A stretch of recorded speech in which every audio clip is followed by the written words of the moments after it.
Hi, this is Phil Nevin with the San Francisco Giants. You're listening to Out of Left Field with the Grilling Truth.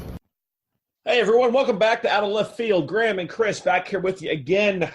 Been a little bit of time. A lot of stuff going on in personal lives, so we apologize for the missing of a week when a lot of stuff happened. We are going to do our best to bring as many of those things to you on this week's show as we can. We will tell you off the bat right now, we are going to leave the sports betting topic alone for this week at least, but it is certainly something that we are both excited to get into. Other things we're excited to get into, well, while we don't wish for certain players to not have a job, it kind of feels good when players that you say shouldn't have a job end up not having one.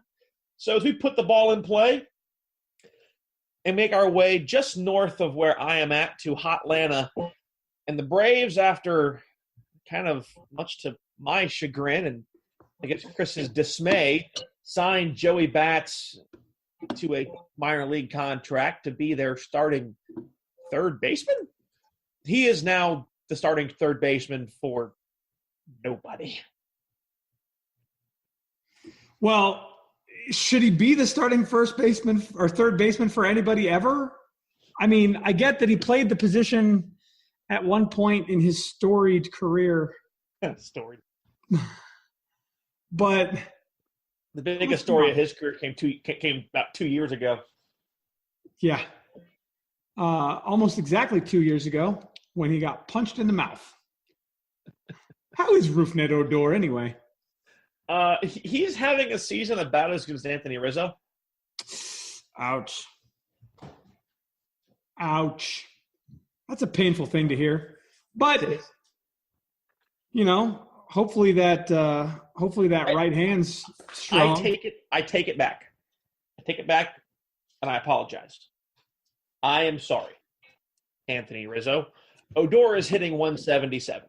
He only played in 19 games, but he's hitting 177 with an OPS of 488. You were saying? Ouch.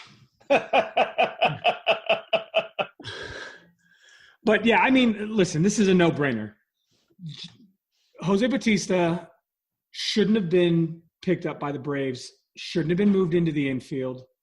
He had 12 terrible games, and after 12 terrible games, he's no longer a Brave. I think that follows a very logical course of events. And to be honest, it's hard to feel bad for the guy. Yeah, I mean, 5 hits and 35 at-bats. That's what I think 1 every 7. I'm not a math guy, so buzz off if I'm wrong. Hitting 143, a 593 OPS. I had a double, no home runs. 2 home runs, drove in 5. Walked 5 times, but struck out 12, a very Bautista thing to do. He's one of those guys. I mean, obviously, it took him way later into the season. It's hard enough trying to assimilate yourself into a ball club when you're that late into the year already. It's why I'm interested to see what Jung Ho Kang can do for the Pirates once they get him back into the fold. I mean, he's been gone for, a year and almost a half at this point. I mean, yeah, more than that because he didn't play at all last year. So right. Really at the end of 2016. A season and a half. Yeah. Closer to a calendar year and a half. So, it'll be interesting to see, how he does. But, it's unfortunate for Bautista, who was just trying to find something. But, I mean, that's unfortunately not a huge surprise for us, and probably going to be the end of his major league career unless he can find someone to give him a real chance. Realistically, if he was a better presence in the clubhouse, he might have an opportunity to go somewhere in a different role. But he's not going to get that opportunity because he's a cancer in the clubhouse. Yeah. Guy's just not a good guy. He's not one of those guys who like an Ichiro, who you see coming to the end of a career and an organization saying, hey, why don't you go ahead, let's face where we're at. Why don't you go ahead and move into the organization in a different capacity with us as more of an advisor or a coaching role? You have the experience, you have that veteran, presence and leadership. He doesn't.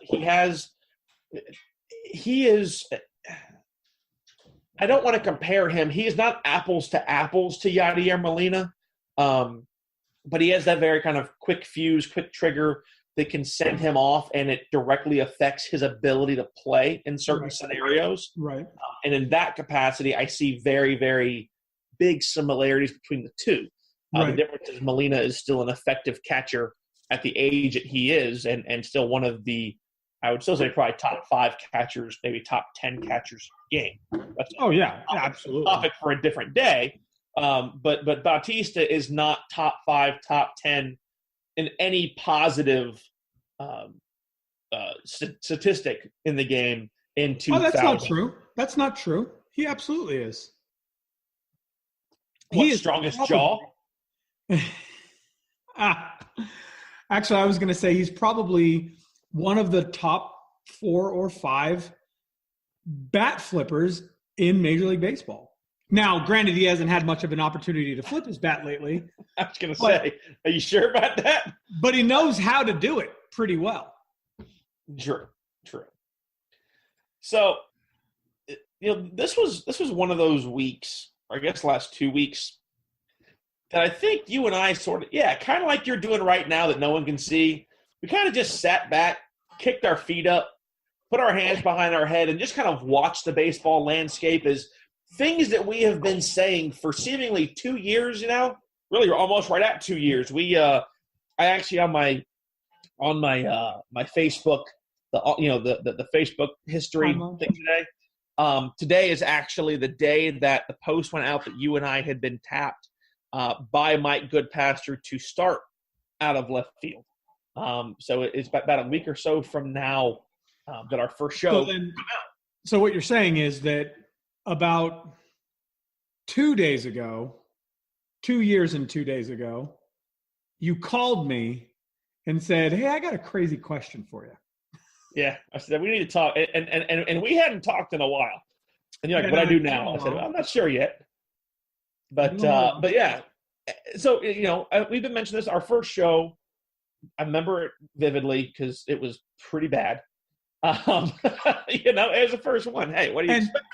And thank God they've gotten worse over the years. Very true. I have tried so hard to find a better co-host and has failed epically. But the first thing was, what is wrong with Matt Harvey? I know you guys keep hearing us say this, but you know what? First, Matt Harvey got DFA'd. Now he got traded to the Reds.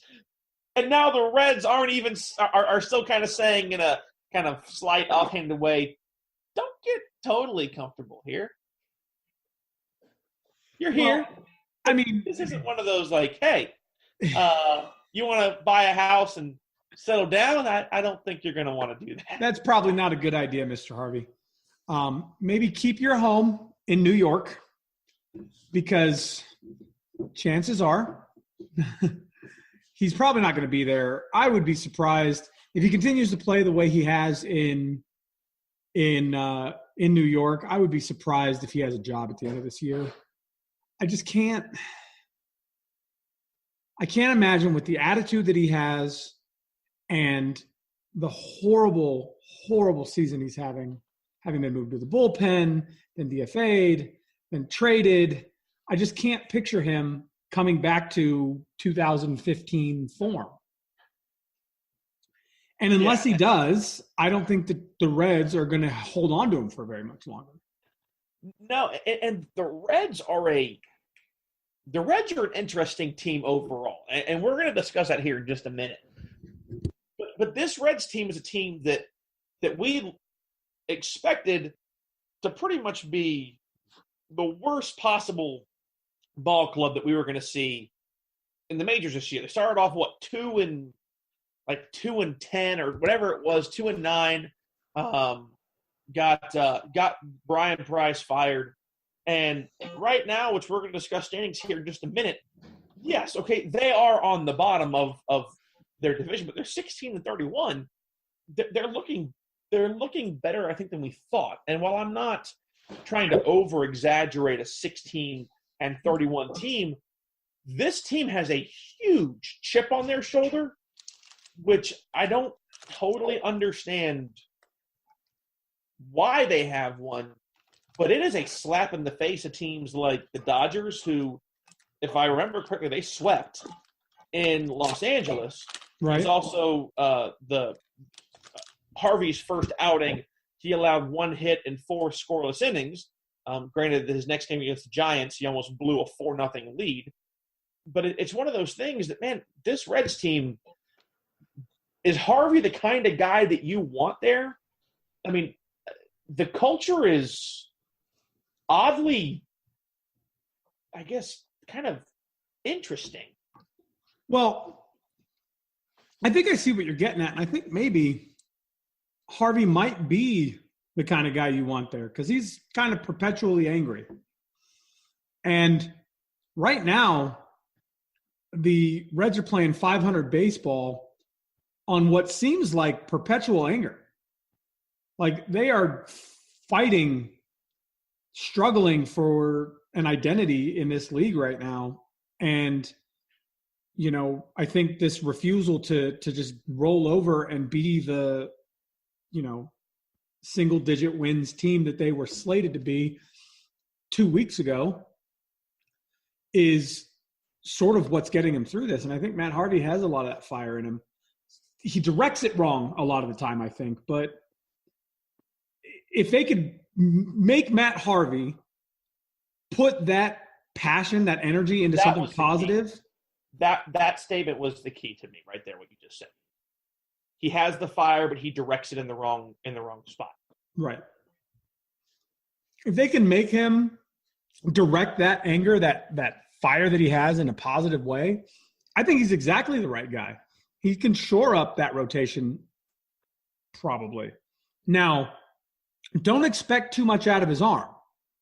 It's his attitude that he needs to change. His arm is what his arm is, and he needs to adjust to that. He needs to maybe get on that breaking ball a little bit more, maybe trust that changeup a little bit more, and stop trying to blow the ball past guys like he used to because he's not doing it anymore. He's the low to mid-90s hurler now. He's not going to be mid to upper. Right. And that was kind of where he made his money, was that speed. You know, he's not going to have the same velocity. He's not going to have devastating break. He needs to become a bit more of a control guy. He needs to take pride in the ability to have control and finesse around the zone and use what he has to get guys off balance. If he can work those off-speed pitches a little bit more, you can still use, you know, mid-90s heat to get it past guys. But there has to be something besides that gets them uncomfortable and a little bit you can't throw low to mid-90s heat through the zone. Right. You want to chip away at the corners with low to mid-90s heat. But you can't throw it through the zone like you can a 98, 99 mile an hour fastball. You throw a 99 mile an hour fastball, you know, down and in to most hitters, and they're going to swing right through it. Right. That's one of those where, you know, if you start getting that changeup and that curveball, you know, bearing down and away, and then you can run a mid-90s fastball on the inside corner, you know, just above the belt, where it's, you know, guys trying to keep their hands in and stay back. A lot of guys now trying to get that uppercut swing, you'll start seeing them breaking bats, which is what you want to see. But it's one of those things that, you know, does he have the wherewithal mentally to be willing to make himself into that kind of player? Well, and is he going to? I mean, it's the desire too, not just the wherewithal. Not does he have the ability to. I think he does. I think that anybody who can play at this level has the ability to sit down and reevaluate or evaluate their contribution and their worth. But the question is, does he have the desire? Is he so frustrated with how his career has been angling that he's not even going to try? And we saw last year, as I'll kind of get off, I'll leave it with this, how much he really he allows his emotions to dictate his performance. Yep. You cannot be a long-term effective athlete. At least I don't think, if you allow your emotions to all the time dictate your ability to perform. Yeah. Yes, Kobe Bryant was always angry, but he was getting tired of hearing all the crap that was being said about him. So that anger, that hurt, he just translated it into a way on the court where he could just attack people and basically, get paid to just physically embarrass people on the basketball court. You're not finding Matt Harvey as a guy who is anymore after that TJ surgery able to physically embarrass by overpowering guys at the plate. He is becoming the one who is physically embarrassed. So the Matt Harvey conversation is one that you and I could probably have for 2 or 3 hours, and we probably shouldn't do that. So why don't you go ahead and take us through the American League? So all of a sudden, were we wrong at the beginning of the year? We thought that the Yankees were an absolute just cluster of something. I mean, I don't know. Things weren't right. Guys weren't hitting. All of a sudden, it was just now they're 7-3. They're on top of the division, granted by percentage points. They still have 2 fewer wins than the Red Sox.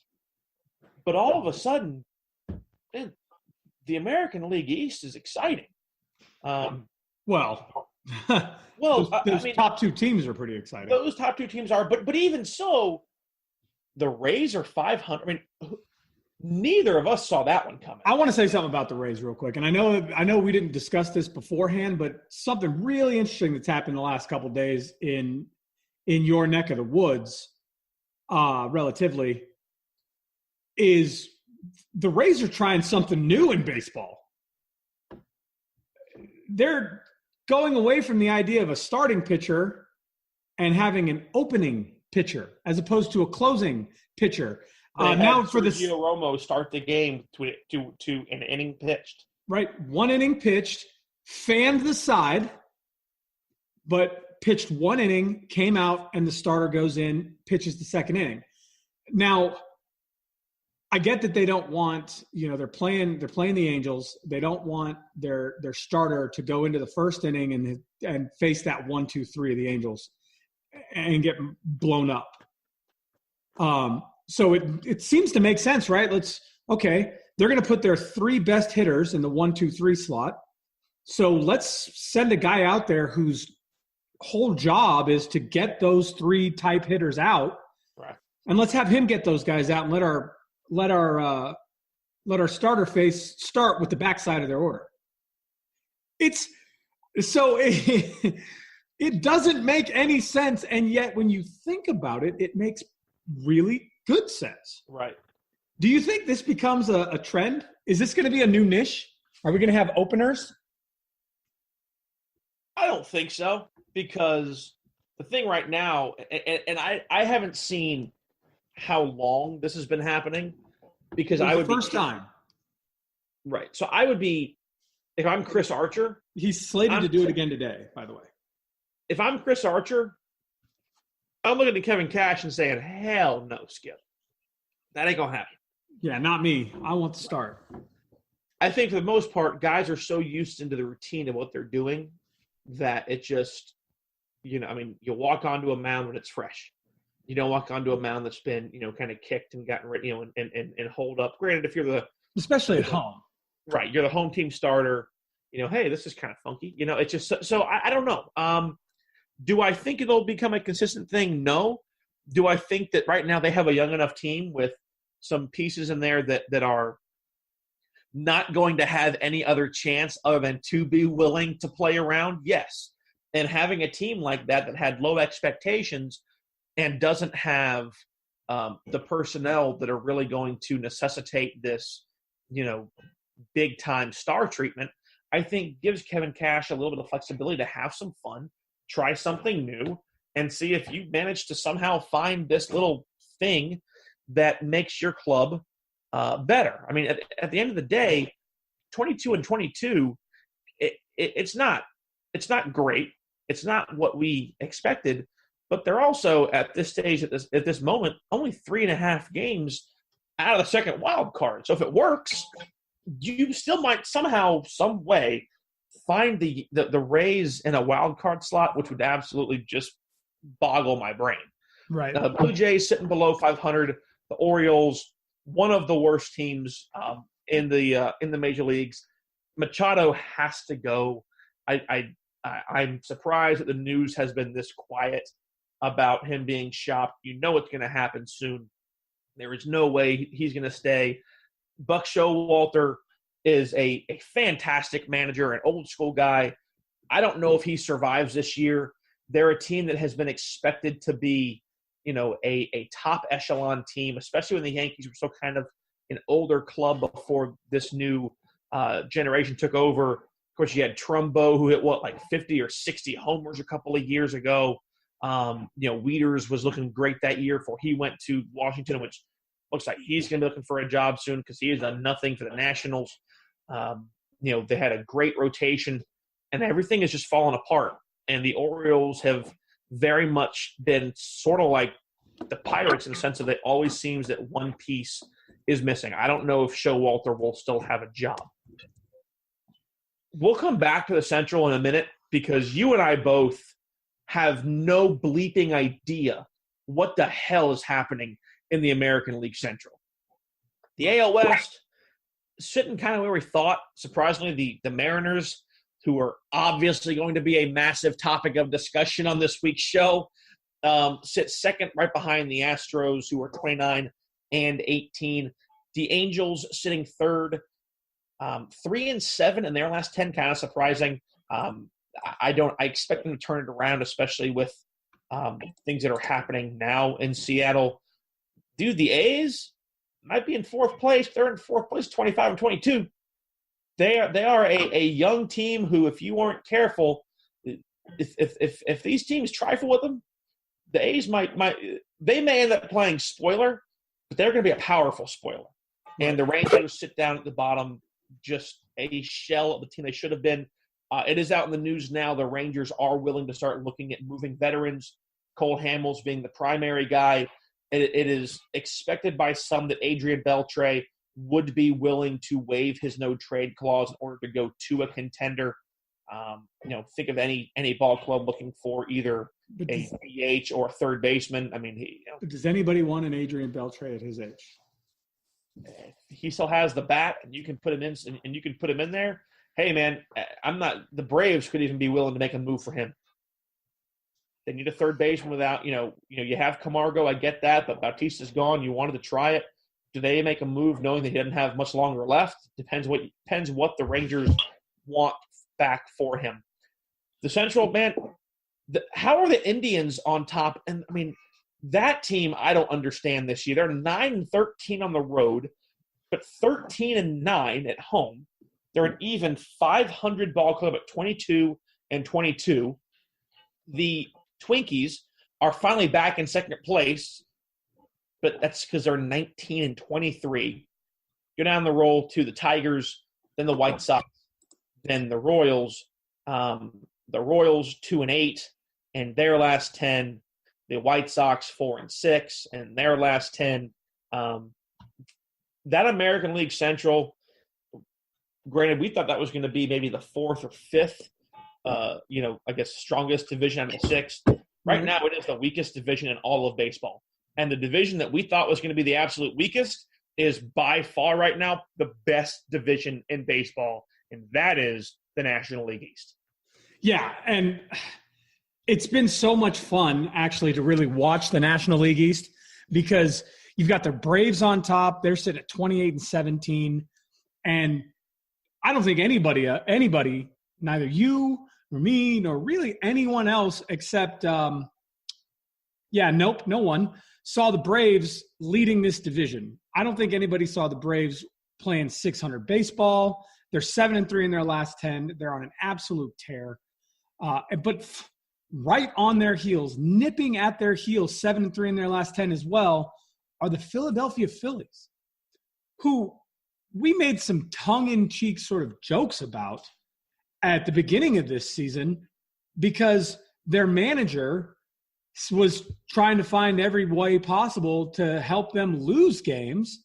Looks like he's managed to, or they've managed to rein the manager in and find ways to win in that division. But I don't think anybody saw the Phillies in second place here. The Mets, well, oh, that's true. That's true. that is true. Graham did say that he thought the Phillies were the sleeper, the dark horse. However, I think I am safe with my previous statement that nobody saw the Braves leading this division this year. No, did not. But I mean, here's the deal. The Braves are in sort of a shock right now. But you have to have something dark in the NL East. So now that the Dark Knight has been shipped out, the Dark Horse must take over. Right. Speaking of getting rid of the Dark Knight, the Mets, 23-19, 6-4 in their last 10, not missing Harvey at all. They might miss Juan Lagares, though. Yes, they're gonna. I don't think might is. I don't think it's a question. They are going to miss Juan Lagares. It's going to hurt that team. But what is going on in Washington? What is happening with the Washington Nationals? The Washington Nationals should be easily in first place in this division. Bryce Harper should be running this division right now, and he's not. And when I say he's not, I mean he really is not. To the tune of a 229 average? Is hitting 229. Thank you. Bryce Harper's hitting 229 right now. Yes, he is he's at the top of the league leader list in home runs, but other than that, he is swinging and missing. But on the positive side for Bryce Harper, he's also taking walks at an incredible pace. Yeah. He has 41 walks to 32 strikeouts. Now, 32 strikeouts in 149 at-bats is a lot.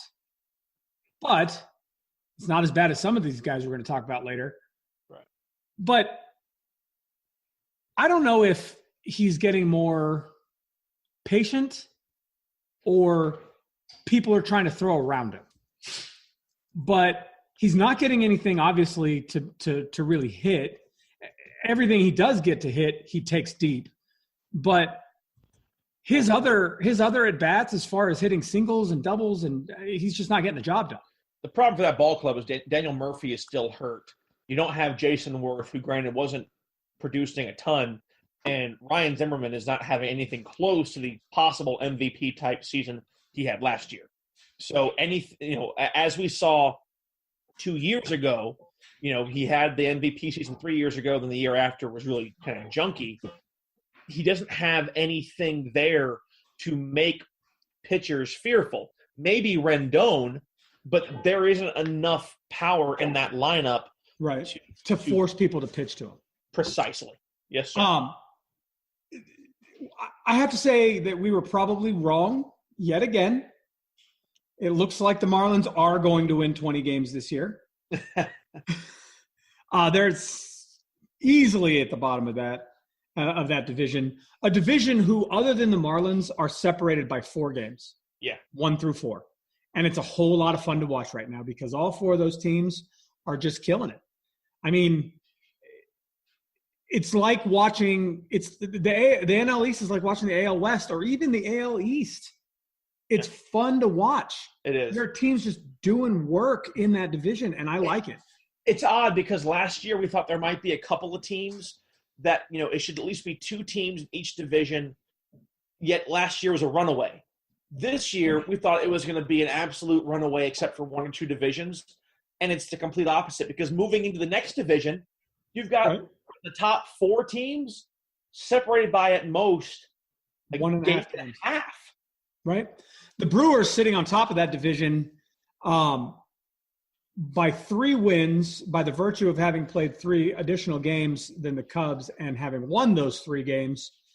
But they're still only a game and a half in front of the Cubs, who are 25-19. 6-4 in their last 10. Anthony Rizzo's having issues. There's a lot of talk swirling about Addison Russell and what his job would be if the heavily rumored trade for Manny Machado becomes a reality at this point. You got to think that anybody on that team that plays on the left side of the infield has got to be worried about their job at this point when you hear Manny Machado's name on the trade block. For Chris Bryant. Chris Bryant is made for third. Machado can flip. Excuse me. So Bryant stays. If you're Machado and you go to the Cubs, you are doing it knowing the fact that you are either going to play second or short. There's really no need for you at second because Javi Baez is fantastic. But, man, could you imagine the beauty of defense we could see between a middle of Machado and Javi Baez? The flips, the glove. I mean, it could be an absolute masterpiece in the middle of the infield there. And the ridiculous arm strength from both of them. Because if I'm Rizzo, I'm asking for a thicker glove. Yeah, a shark skin or something. Which, by the way, my early picks: Craig Counsell, Brian Snitker, Gabe Kapler. Hard to believe Gabe Kapler, I will say, as the top 3 picks for manager of the year this early on into the season. The Cardinals. Am I boring you? A little bit.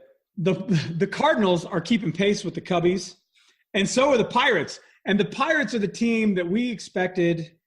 I mean, we all knew the Reds were going to be bad, but the Pirates are right where we expected them to be. But I don't think where we expected them to be and a game and a half out of first place ever entered the conversation for us. But the Pirates are getting it done. They have 26-20, a game and a half out of first. Realistically, all of these teams are playing 560, 5-8 baseball. So that's a really, really close division. And a fun division to watch, except for the Reds, who are not fun to watch, except when they get angry and they sweep teams like the Dodgers. Then they're fun to watch. But going into the NL East or NL West, the division that we thought – the odd thing here for me is, as much as I rail against the schedule that Bud Selig put into place, where it was supposed to be, all these teams seeing each other 20 to 25 times in the same division, to try and bring in more of those Red Sox Yankees games. Right now, those two teams are fantastic, and the story and the drama is awesome. They're fun to watch. But then you get things like this where you have the NL East and the NL Central, and all these teams are relatively kind of smushed together. So you realize the drama that it is going to create because you have teams in the same division playing each other all the way to game 162. Every divisional game at this point is a race to a wild card. Yeah. In the Central and the East. Absolutely. And I agree. I think that I'm against this schedule as well, but when it works out like this and not like it happened last year when you had a team run away with a division and then everything else kind of didn't matter, when it happens like it's happening right now, it is more fun and it is more exciting and it is more dramatic. Because those teams that are out of it are going to be pissed and are going to play spoiler. The A's, like I said, if they're playing, let's say, the Angels or the Mariners for a chance, there are teams here that are looking like, you know what? Every team's goal is hard-nosed to the wall for the playoffs. And once it finally comes out that we don't have a chance, then they're going to play angry just to take somebody else off. And it's going to be fun. I don't think the A's are in that spot yet. Me either. Absolutely not. They're 2 games behind the Mariners, and who I think we both expect to fall, as we'll discuss here in just a minute. And 4 games out of first place, but I don't think you could put the A's out of the conversation for contention yet. No. Going into the West, the division we thought was going to be the strongest division heading into this season isn't. The Dodgers and the Padres both have 20 wins. Sitting at the bottom of that division. Dodgers in 4th, Padres in 5th. We expect the Padres to be a 20-win team at this point, a sub-5, 8 games below 500. we don't expect the Dodgers to be 6 games below 500. Not with that team. Not with the amount of talent that they have on that squad. Yes, Rich Hill's hurt again. Yes, there have been issues with Kershaw being able to get run support. And that injury is no joke. He tore open a blister. Right. That they're saying is one of the worst that they've seen. Hill could be out for a large time. Yeah. I did see the news. I'm sure you heard that Mad Bum says he's about 95% healthy, which would be a huge shot in the arm for that Giants ball club. Threw from a mound, finally. Yep. Looking to make rehab starts here pretty soon. Justin Turner has finally been reactivated, so we'll see how that assimilates in. But and the Giants, trying to be as objective as possible, the Giants are actually surprising at 1 game under 500. They're playing toe-to-toe baseball as we speak with the Rockies, who are in command. Well, one of the 2 teams in command of that division, and it's a 4-3 game right now in the 5th, and the Giants are getting run support finally. The Diamondbacks are the team that worry me. They started off so hot. They got to 20 so quick. And since then, they've won 5 games. Right. They've lost 8 out of their last – or 9 out of their last 10. And 4 in a row. 8 out of their last 9. It's getting really ugly. And as we'll talk about later, there is an MVP caliber player in Arizona right now not playing at an MVP caliber. No. And it's hurting them. And, you got to think that Pollock is going to be a big deal in that equation, and we'll talk about that in a minute too. And I'll ask you this real quick, and I asked this the other day. I've told you kind of my dad's thoughts. He's a very emotional fan to a point. If the Dodgers finish this poorly out of the division, is Dave Roberts' job in jeopardy next year? I agree. I think this year would be like Bochy a couple years ago with the Giants. Right. And Bochy has a lot more hardware to show for his time in San Fran than does Dave Roberts. Yeah. But he took him to the World Series last year. They lost in Game 7. Had you not started Yu Darvish, outcome could have been massively different. That was the I agree. That was the weak link in the armor. I agree. The weak link. Yeah. The weak link in the armor. Yes, sir. It was the weak link in the armor. Very well done.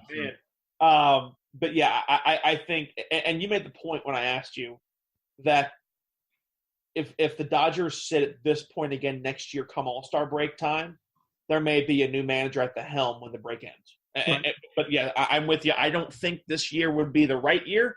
I think there is too much promise for this ball club long term. But this definitely does not show well for him. And let's be honest. Once the injury issues start to work themselves out, once the bats start to wake up, which they will. There's too much talent on that team. Once Justin Turner comes back, and they have to pitch to guys like Corey Seager, and they have to pitch, or they can't pitch around Bellinger, then it's going to make an impact on how this team plays. Having him back is going to make an impact, period. And my hope is that the discussion of hustle that we had a couple of weeks ago about the Bellinger issue, what I would like to see is guys like Turner who have been out for a long time. Like, man, you don't know the pain of not being able to play in this game until you're sitting back watching your team play like whatever, and you start to see those veterans get on guys and have accountability in that locker room where the manager isn't needed. That's what I hope begins to happen. And if that does begin to happen, the Dodgers may start to creep up those standings. I think that something that seemingly is that small could be the biggest catalyst for that ball club. No, I agree. But yeah, I mean, other big catalyst, big things, right? Turner's a guy who can crush the ball, big homers. We enjoy watching him play. Plays solid defense at the hot corner. Has majestic facial hair. Yes, he does. Has great facial hair. And then sometimes a big catalyst can get taken away. And that big catalyst might be, in this point, Robinson Cano, who we discussed had gone to the DL because of a fractured hand after being hit by a pitch. All of a sudden, a couple days later, by the way, he now has an 80-game suspension for testing positive for a banned substance under the joint drug agreement. And correct me if I'm wrong, but the 80 games starts when he's eligible to come off the disabled list, right? No, unfortunately, that's what I had thought. But because he dropped his appeal. So this test apparently happened, as we talked about I think with Marte during spring training, beginning of the year. Based on the language from. Why is it taking so long? Well, based on the language from the joint drug agreement, quote, the presence of a diuretic or masking agent in a player's urine specimen shall result in the player being retested. The presence of a diuretic or masking agent in a player's urine specimen shall be treated as a positive test result if the independent program administrator determines that the player intended to avoid detection of his use of another prohibited substance, close quote. So basically what's happening here is that he tested positive, retested it, came back positive. Cano was in the process of dropping his appeal.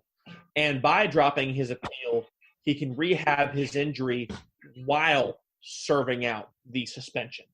Well, I hate that personally. To me, that's why. Why do you get both bangs for your buck? Yeah, I think that you shouldn't get rewarded for doing the wrong thing and then admitting you did the wrong thing. Just like when you appeal, even though you know you're wrong, and you lose the appeal, they don't add games to your suspension. It's not like, oh, well, you appealed, so we're going to add 10 games to your suspension. Right.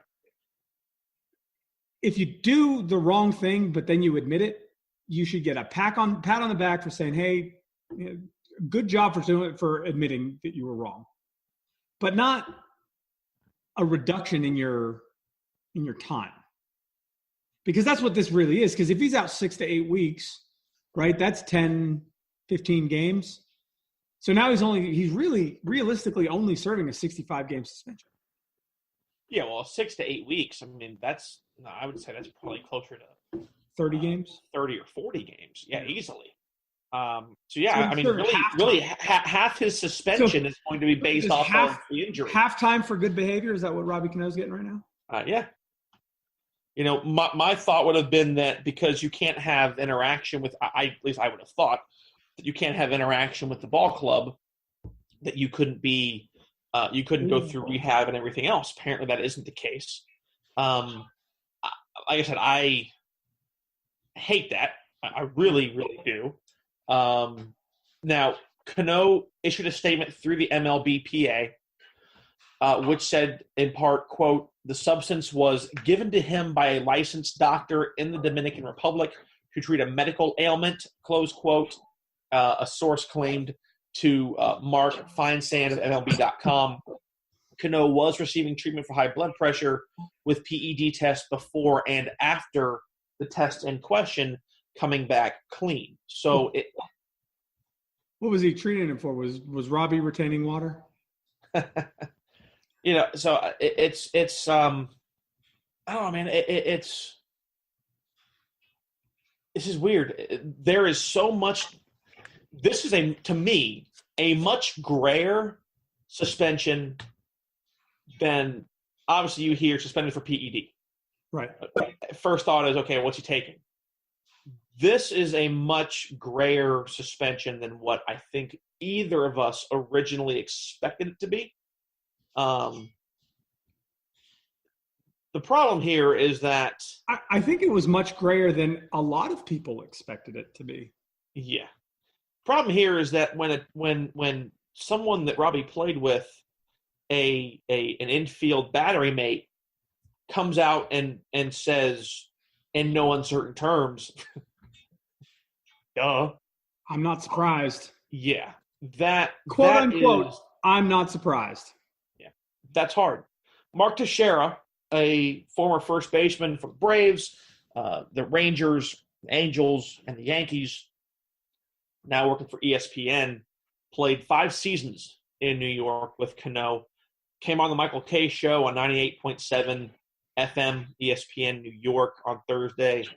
And when asked if he was, if he ever suspected it, said, quote, "Yeah, I don't really want to get too much into detail. I love Robbie. I'm just not surprised. I don't really want to go much further, but I think a lot of people are kind of saying the same thing." What do you think quote. Robbie feels about Mark Teixeira at this point? I think they're still friends. Yeah. About that, I don't want to get into too much detail, but no. But no. Teixeira continued, quote, "Let's just use this situation here. Robbie Cano's assistant was on the list for biogenesis. Now, of course, he had an assistant, buy stuff for him. Alex Rodriguez got popped by biogenesis. Melky got popped. They were best friends. When someone gets lumped into that group, it's because there's evidence, there's a paper trail, there's a smoke trail," close quote. At the same time on this, and this was kind of the interesting one here. Brian Cashman was interviewed by the New York Daily News. I don't know if you heard this one yet, Battle. So they asked him, did you know that that Cano was using? And Cashman said, quote, "I would have no knowledge. And if I did have knowledge, I would be compelled to tell baseball about it, or I'd risk $1 million or more fine. So part of the program and part of Major League Baseball's initiatives is if I have any knowledge or anybody past or present, I'm obligated to convey that knowledge to Major League Baseball, and I take that seriously." He went on to say, and so knowledge is one thing, suspicion is another. Well, okay, it is, and I agree. But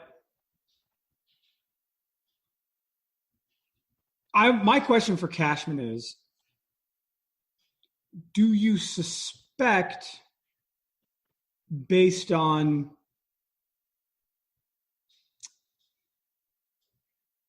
maybe not knowledge, but could you make an educated guess into whether or not Cano was using? That's what I want to know. Yeah.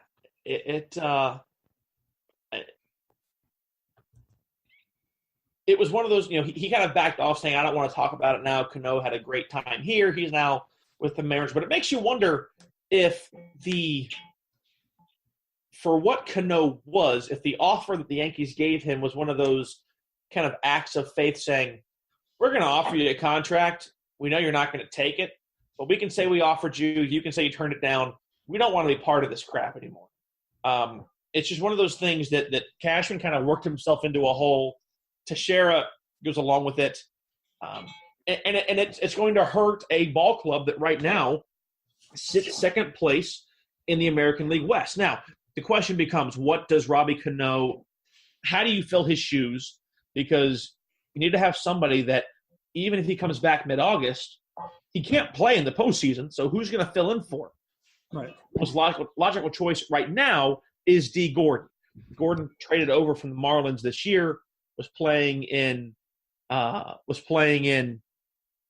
center field for the Mariners, and he will now likely get some of his natural position back at second base in the wake of the suspension.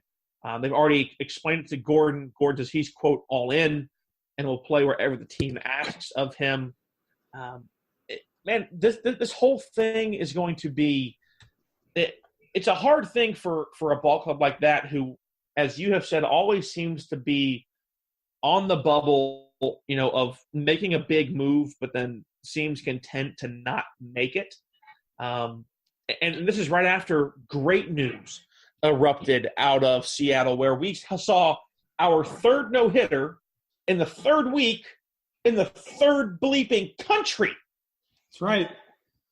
We had a no-hitter in Mexico, U.S., and now Canada as, the Mariners' James Paxton no-hit the Blue Jays in his home country of Canada. It's pretty awesome to see that big old maple leaf on his right forearm.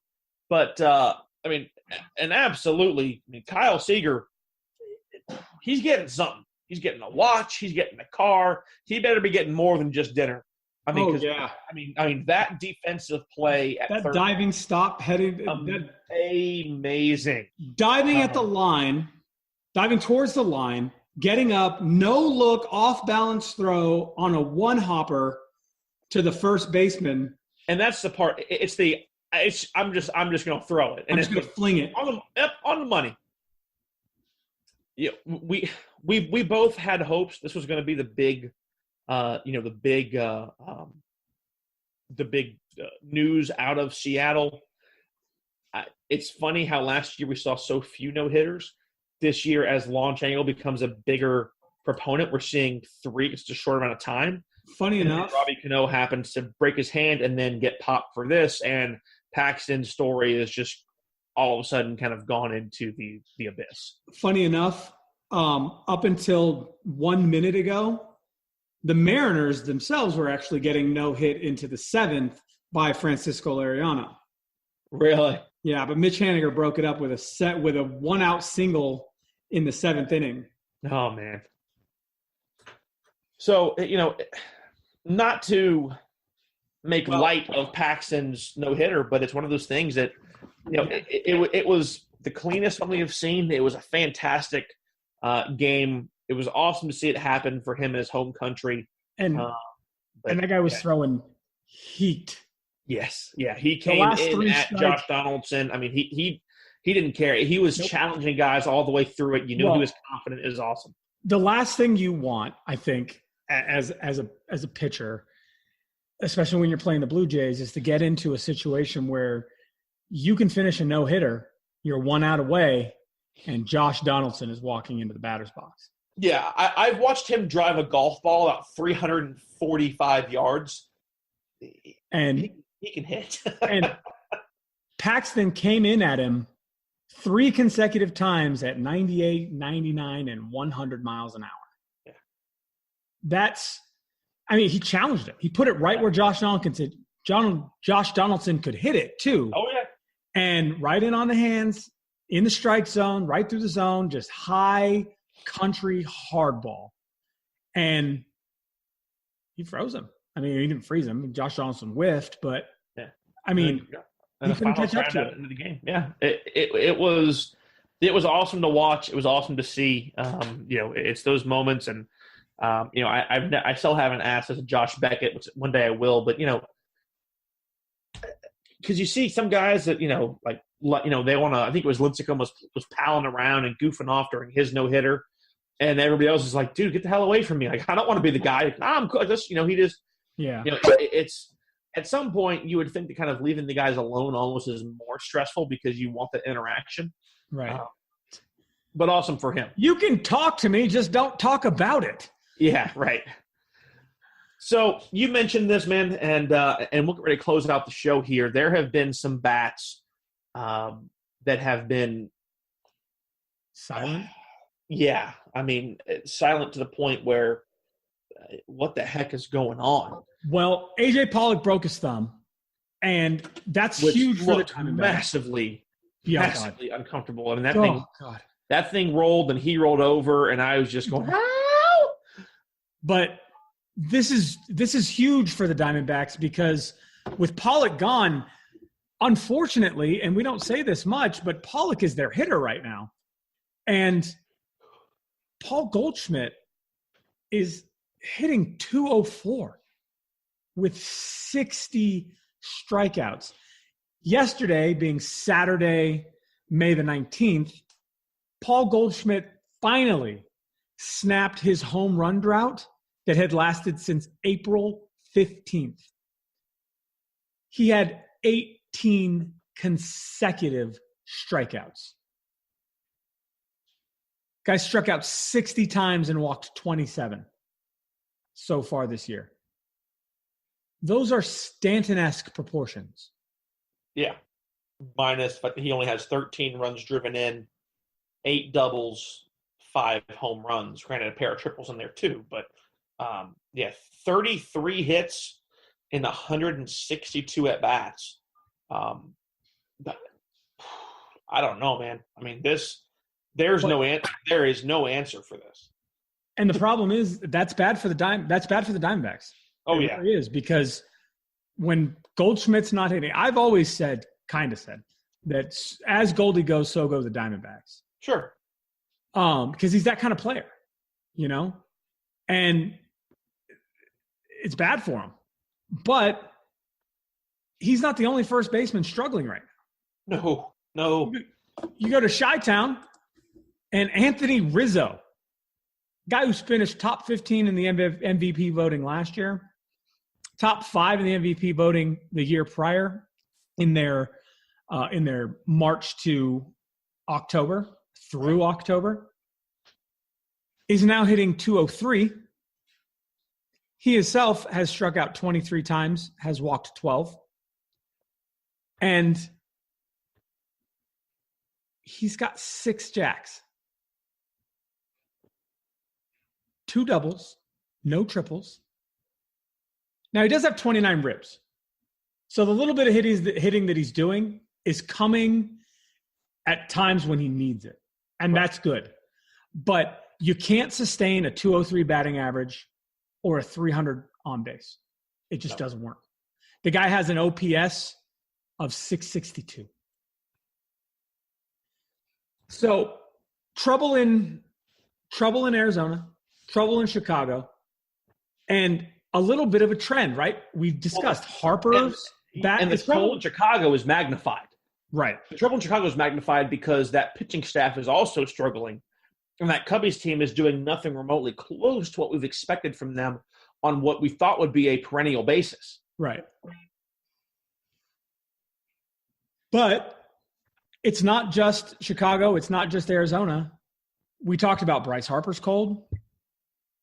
And as you go around the league, some of these big name hitters, some of these guys who you expect to see driving the ball, getting on base, are just stagnant. Stanton is finally warming up. He's at, I think, 260 something, which is, I mean, it's nice to see him moving up. But again, depending on the long ball to get it done. Right. And then you see guys that are leadoff, what we would consider to be leadoff style hitters, right? Who you expect a leadoff. You want a good leadoff hitter to hit around 300, 280, 290. But Mookie Betts, man. Mookie Betts is making a play for MVP, and he is trouncing Mike Trout to do it. At this point, to me, Trout is 5th on my list. Easiest. And he's hitting almost 300. I mean, he's almost leading the league in home runs at this point. I mean, Trout's no slouch this year. No, I'm not saying he's a slouch, but at the same time, you have guys like Altuve who's playing fantastic. You have, to me, my number 1 and number 2 right now are Betts and Gregorius. Those are my top 2. Right. I could say that, maybe Trout goes 4th for me behind Altuve. But right now, to me, Gregorius and Betts are up tops up there. Yeah, Didi's on a slide a little bit. Didi hasn't had a hit in a few games, but again, the way he plays the game, right, is inspiring to his teammates. But when you're still hitting, when you're still hitting he's hitting 248 right now, right, but still an 858 OPS. There's just nothing to. right. But for a guy like Paul Goldschmidt or a guy like Anthony Rizzo, but especially Anthony Rizzo, when you are in a situation where this hitting problem is compounded by a pitching problem, and you get out and you get out and you get out and you ground out and you fly out and you ground out, it's frustrating.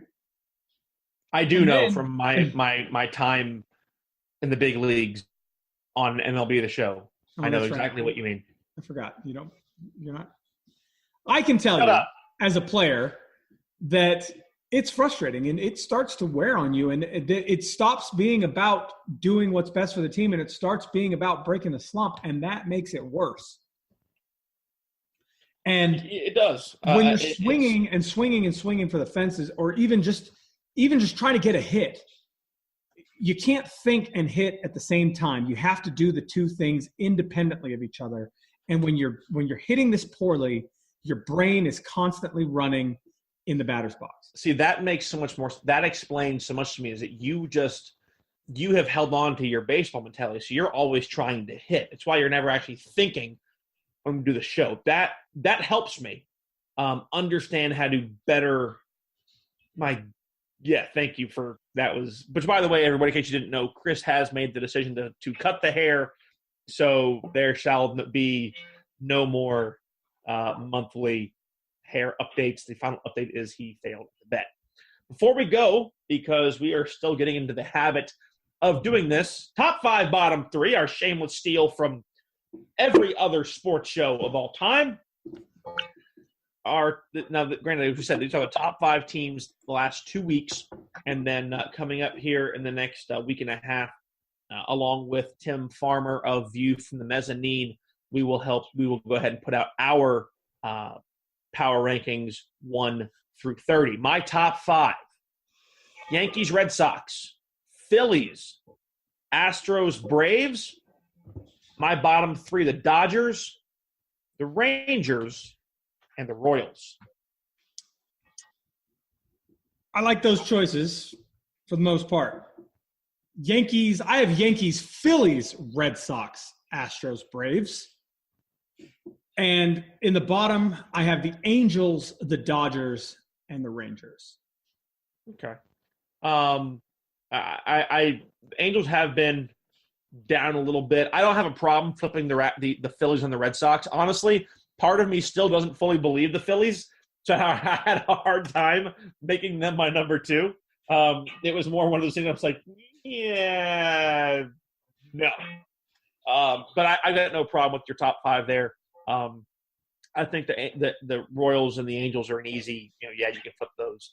I think with what we've seen from the Angels in the beginning part of this year, for them to turn around and go 3-7 and not be able to win it, it looks like they can't even buy a win at this point. And with all the hype surrounding Ohtani and Trout, and I think that, that's why I got them there. And the hard thing is, we probably should have Arizona in our bottom 3. It's just it's really hard to wrap your mind around putting a division leader in the bottom 3 teams. And I think for us, seeing how they do next week, there's a good possibility they'll be down there. Well, I was going to put them down there. I was going to put them down there this week. Your argument about putting a division leader in the bottom 3 convinced me that is a good point. But I was going to put them down there this week, going 1-9 in their last 10. And if that trend continues, they'll be in mine next week too. Yeah, absolutely. Guys, another good week, except for Chris yawning. Apparently I bored the crap out of him. Appreciate it, man. But it's okay. You're going to see Deadpool. I am going to go see Deadpool. I'm not going to ruin it. It was not as good as I hoped. I told you about. Right. There are some moments where I cried laughing because it was hilarious. But there are also moments where I was like, yeah. But you will certainly enjoy it, and I'm sure that there are certain parts that I mentioned that I didn't give you full explanation. I absolutely look forward to the call of laughter when you finally understand what I was insinuating to. I will. I'll give you a call probably as soon as I'm out. So we appreciate you guys, as always, for hanging out with us. Sorry it's been a while. We're getting back on everything normal here. Just been with Chris getting almost done. I know you're finally almost done with your first year of teaching. 5 more days. So I may be doing the show solo next week because Chris may not be in the state to do it. The drunken stupor likely will last until the beginning of next school year. So I will let you all know if I am here on the show by myself. His lack of negating my comment makes me think that, yes, most likely there shall be a large amount of imbibing happening after. Oh, no, that's going to happen. That's going to happen the day before school ends. The teacher party's Thursday, man. Oh, Lord. Just don't end up with another discolored scab on your other leg. And then my friend, hilarious, Graham. Thank you. And then my friend's band, who I will give a shameless plug to, Keith Oakey and Rebel Soul. My friend Jason Teague is in the band, is playing at That Brewery. I know that sounds weird. That's the actual name of the brewery, That Brewery. Which one? That. So not this one. No, that. That one. Okay. They're playing on Saturday, the day after school ends, and you can almost guarantee I'm going to be there too. All right. So let's hope that you're sober enough come Saturday morning. We'll do the show. And then I will talk to you next week sometime. Guys, we will talk to all of you next week sometime. Make sure to check out thegruelingtruth.net for all your sports needs. Football 92 days away for the NCAA. I know you guys are getting excited. If you're like me, you're really enjoying a little bit of NHL playoffs. Not to be a spoiler, should have already known by now, the Vegas Golden Knights will make as an expansion team with an asterisk. I get it. They have really good players. And Marc-Andre Fleury, who's won multiple cups, is their goaltender. The Knights going to the Stanley Cup playoffs. And hopefully the Lightning in Tampa Bay, we're excited in Florida, will be going as well. I don't really care who wins. I want the Lightning to win, but I'm happy to see both teams. I think it'll be a great story. And, of course, NBA playoffs, yawn. For all of us here at The Grueling Truth, Out of Left Field, at OO Left Field on Twitter, Out of Left Field, Chris and Graham on Facebook. Thanks so much for hanging out with us. See y'all next week on Out of Left Field.